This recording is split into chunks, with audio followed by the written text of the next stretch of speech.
un symbole d'un lieu réservé aux femmes, dans lequel se trouvent 3 femmes qui sont enfermées dans un quotidien très ennuyeux et où elles se rendent compte très vite, et le public avec, qu'elles perdent leur féminité, leur raison de vivre en fait, enfermées dans ce travail.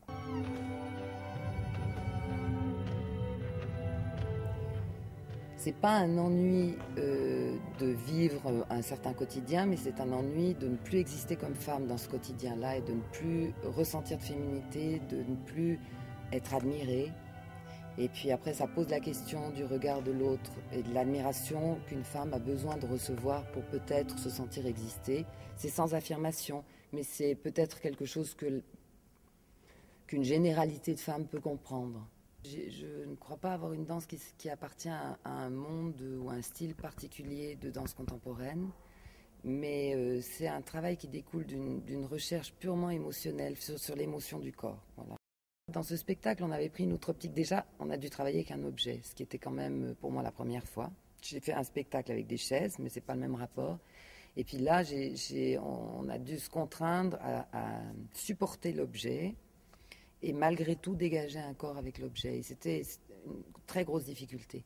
L'objet étouffe le corps, puis après, alors avec mon type de travail, ça a été des allers-retours entre s'occuper de l'objet ou s'occuper du corps, lâcher l'objet, gérer les deux, et c'est pour moi quand même une grande performance. Et alors je dis pas personnel, mais de la part des interprètes qui ont dû énormément bagarrer pour arriver à trouver un corps qui peut s'exprimer avec la contrainte d'un objet blanc qui les cache, qui est opaque et qu'elles doivent manipuler pendant quand même une bonne partie du spectacle.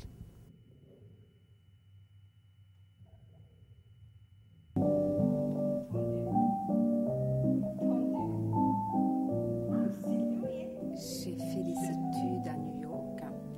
Après, en revenant en Suède, j'étais engagée chez Ballet Cullberg directement. Et là, j'ai passé quelques années chez eux.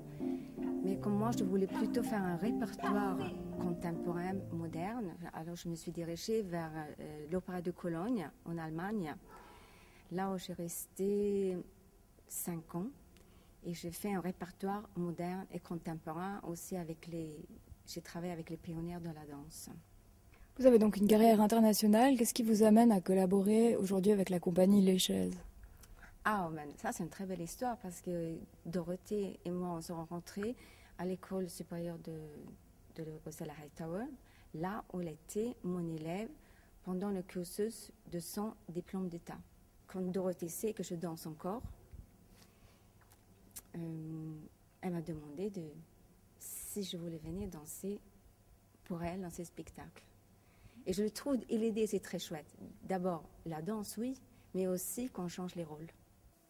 C'est un peu entendu entre les danseurs qui sont vieillis que ça on fait plus. D'abord, ça fait mal et c'est trop d'entraînement pour maintenir un niveau classique. Mais moi, j'arrive encore à le faire alors. Je plante avec parce que c'est plus mon âge à le faire.